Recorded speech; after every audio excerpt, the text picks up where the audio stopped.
It's hot out there, but let's blow them off the line of scrimmage. For thine is the kingdom, and the power, and the glory.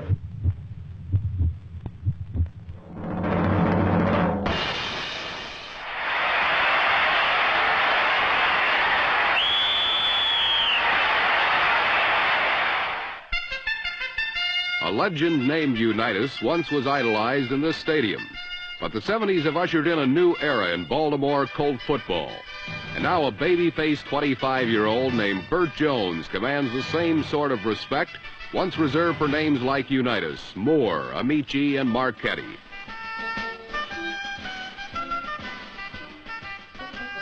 Thousand-yard rusher Lydell Mitchell belongs to this new era, as do all the other confident young Colts, who have gelled under the careful tutelage of second-year coach Ted Marchibroda.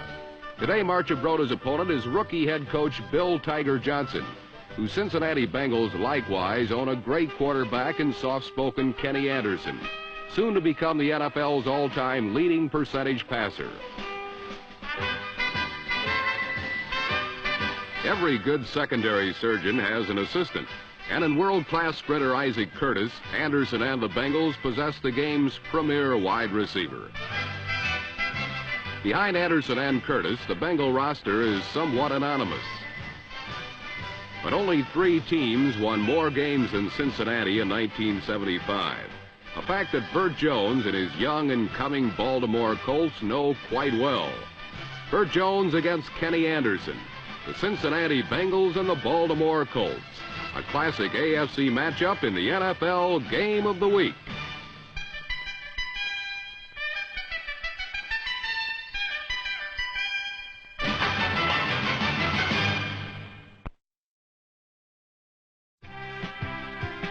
The Bengals-Colts game would pit strength against strength. The passing of Ken Anderson, who now needs 20 more pass attempts to reach 1,500 to qualify as a leading passer in the NFL's new quarterback efficiency ratings, against Baltimore's sack pack that led the league last year with 59 quarterback insults. On the Bengals' first offensive play, Anderson gave the Colts front four something to think about when he ran for 17 yards before ducking out of bounds. Though a quarterback who runs leaves himself vulnerable to the worst kind of contact, it also adds caution to an all-out pass rush. This would enable Cincinnati to test the Colts secondary, which is made much better because of the front four's ability to apply pressure. It doesn't hurt when you have an Isaac Curtis to throw to either. Curtis' hands are often overlooked, Isaac being more renowned for his speed, and this season the Bengals begat another burner in Billy Brooks from Oklahoma.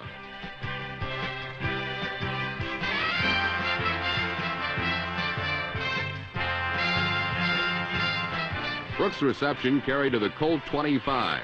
The Bengals, with time to throw, were gnawing away at Baltimore's suspect secondary until Lloyd Mumford stepped in front of an Anderson pass.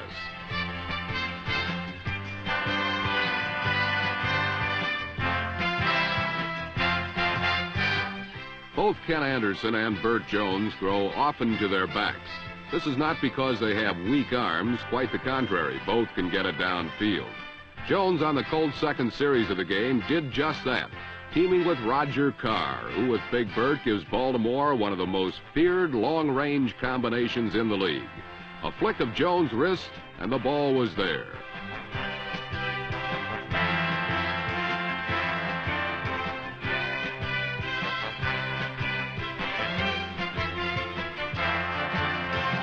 This one covered 68 yards as Jones to Carr continued where they left off last season. In 1975, these two hooked up on 89 and 90-yarders on successive Sundays.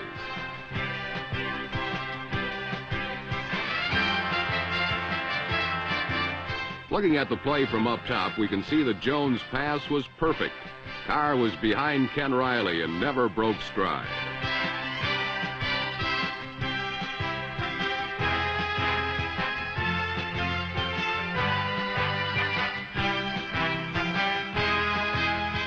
The Colts led 7-0, and after stopping the Bengals, Jones came right back with another touchdown on his very next pass.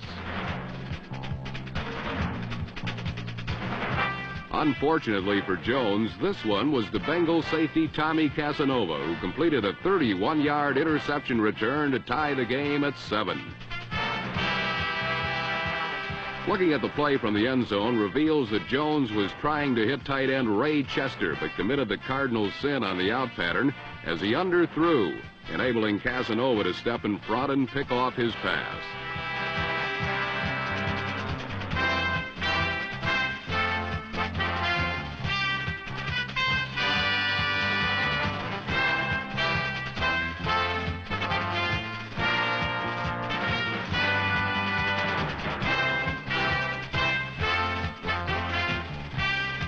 Casanova, who in the offseason is studying to be a doctor, had done some real surgery on Bert Jones, while at the same time pumping life into the Bengals.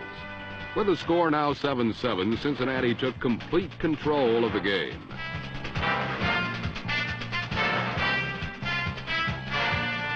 On Anderson's first pass of the second quarter, he showed that he too has the long ball in his arm, as he teamed with Chip Myers, who had gotten behind number 31, Nelson Muncie, for a 63-yard completion.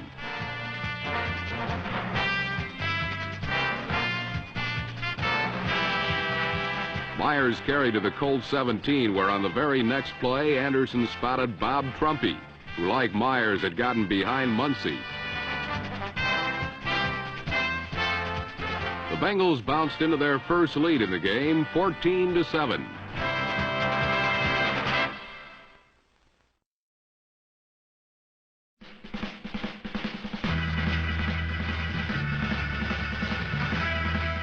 The game had shifted into Bengal control.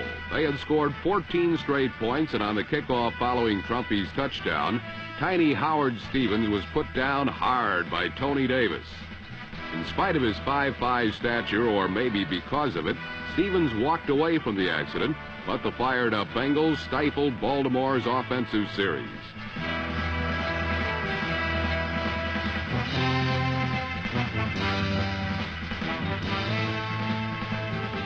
The Bengals, who had proved they could control the sack pack, Anderson had not yet been dumped, now reaped the benefits of a consistent passing game. With the Colts wary of Anderson's arm, the Bengals were able to move on Stan Fritz and number 45, double Heisman winner Archie Griffin's legs.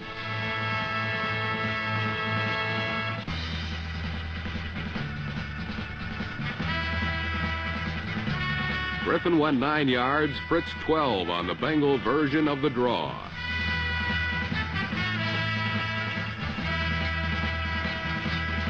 Fritz got 10 more as Bengals center Bob Johnson controlled Colt middle linebacker number 59 Jim Chiunsky, the key block on Fritz' run up the gut.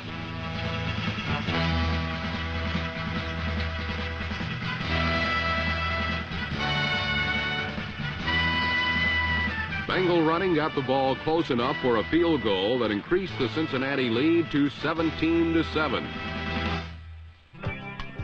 On the Colts' next series, control of the game still rested with the Bengals as Jones' pass was deflected by a Colt receiver and intercepted by Ken Riley, who had earlier been burned by Roger Carr. But like the ball itself, on this play, control of the game slipped from Cincinnati to Baltimore.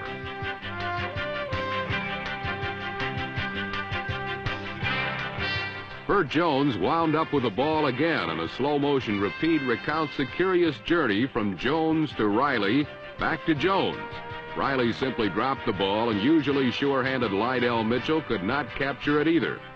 Bo Harris had it easily until teammate Bernard Jackson knocked it loose.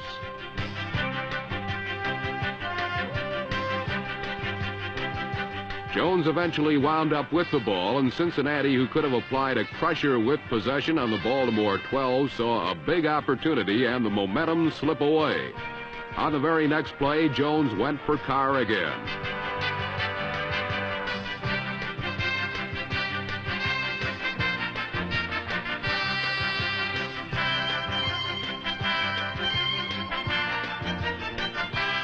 Never mind that Carr had stepped out of bounds, for even if he had stayed in, the 88-yard play was nullified by offsetting penalties.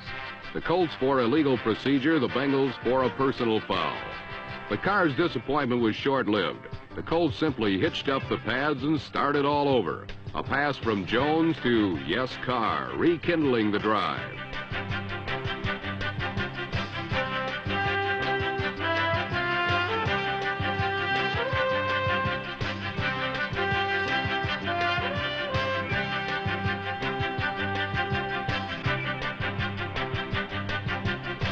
Perhaps a bit overworked, Jones gave Carr a breather and turned to Glenn Doughty. One pass to number 35 brought a 24-yard interference call. A second, a 13-yard gain to the Bengal 22. But a third and fourth attempt failed to click.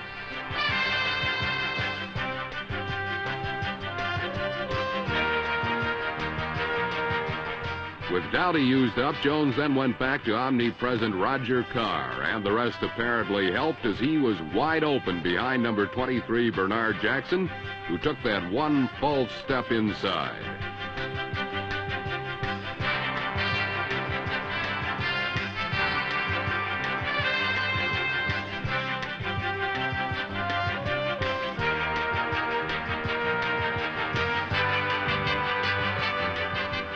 On the 22-yard score, Carr got his fifth catch and 133rd yard as the Colts climb back to trail by 3. Another look reveals that Jones got good protection. Carr was well behind Jackson, and Jones didn't miss. Bengals 17, Colts 14 with less than 2 minutes to go. But even as Carr was being congratulated, the Bengals moved to a field goal and a 6-point lead at the half. But the late drive that put the Bengals in front 20-14 proved to be costly.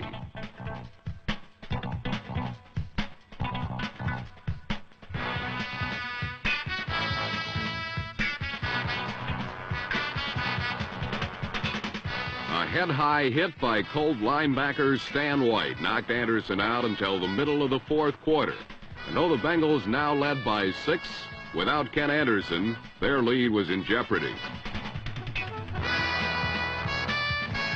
A slow-motion look shows that White actually leaped at Anderson, tackling him around the helmet. Quite a different result from Anderson's first run of the game, and in retrospect, perhaps the most important play of the game.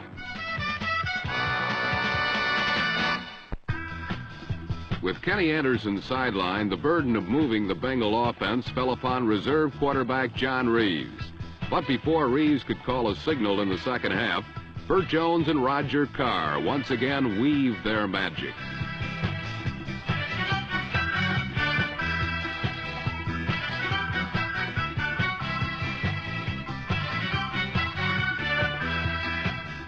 Carr's dazzling speed converted a simple turn-in pattern into a 65-yard touchdown sprint. And Bert Jones was the first man on the scene to congratulate him. The Jones-to-Carr connection had kept Baltimore in the game and now had given the Colts the lead again. And with Anderson injured, nothing coming down from upstairs figured to improve the Bengals' plight. But the very man who had tossed the Colts into the lead suddenly revealed his mortal coil. Deep in his own territory, Bert Jones gambled on a sideline pattern. But Bengal backer Ron Pritchard gambled and won.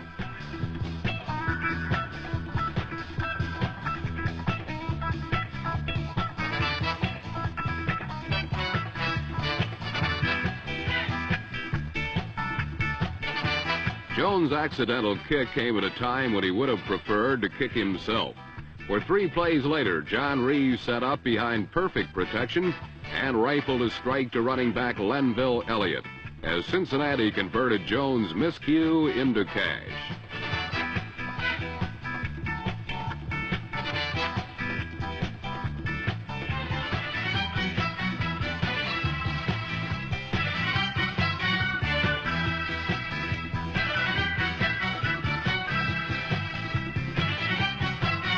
"14 yards in 3 plays, hardly a commanding drive.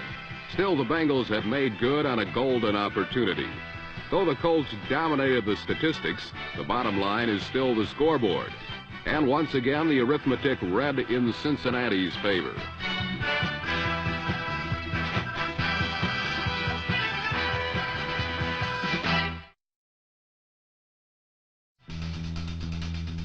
With time running out in period 3, Baltimore's fierce pass rush turned in their most damaging assault of the contest.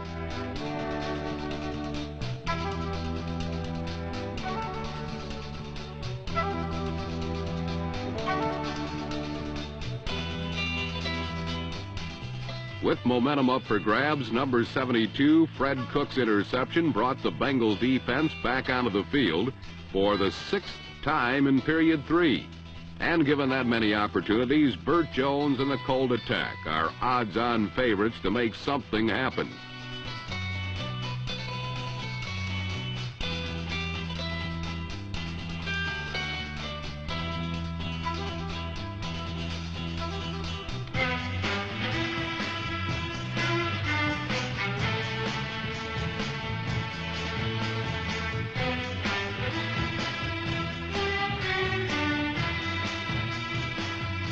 Glenn Dowdy's catch and run covered 33 of the most crucial yards of the afternoon. One big offensive or defensive play often can turn a hard-fought contest around. And as period 3 passed into period 4, running back Roosevelt Leaks culminated what Jones and Dowdy had started, crashing 2 yards for the all-important go-ahead touchdown.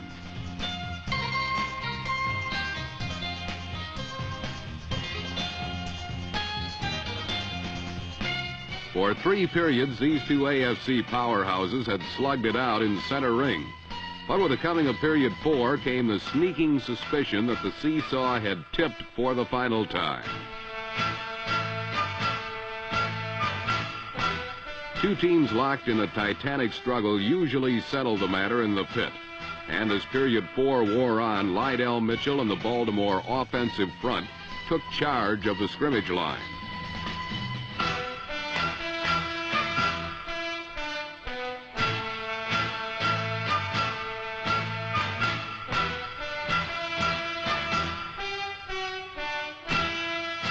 With time of vital importance, Baltimore pieced together an 8-minute, 15-play drive, with Jones twice hitting critical third-down passes.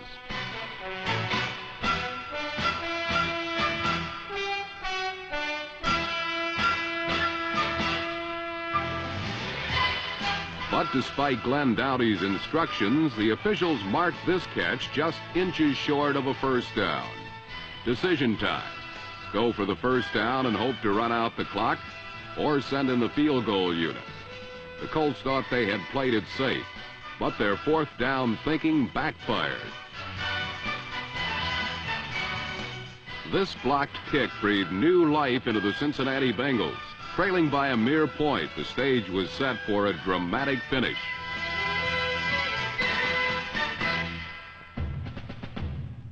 An anxious Ted Marchibroda knew that 1 point was anything but a safe cushion against the quick strike capabilities of the Bengals, especially when Kenny Anderson reappeared on the scene, and Isaac Curtis nearly broke one for the distance.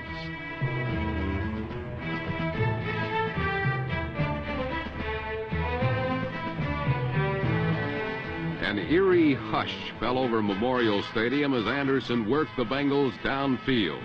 A fairy tale finish surely lurked in the minds of Bengal and Colt fans alike, and Anderson ignored potential receivers in order to get the ball to the man most likely to make that fairy tale come true.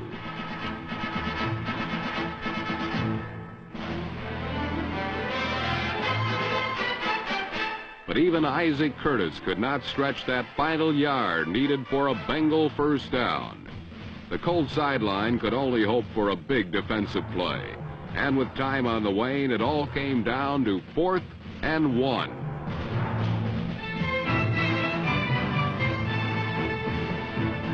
To the roar of a standing ovation, a mountain of blue stopped Kenny Anderson and the Bengals cold. For number 20, Jackie Wallace, and the rest of the young Baltimore Colts squad, this play advanced the Colts one more step up the ladder toward pro football's upper echelon. For not only had the Colts defeated a super football team, but they had come from behind twice to do it. Baltimore fans have suffered through a difficult rebuilding program, but last year's sudden reversal indeed has introduced a new era in Colt football. A winning era that promises only bigger and better things for Colt fans in the days ahead.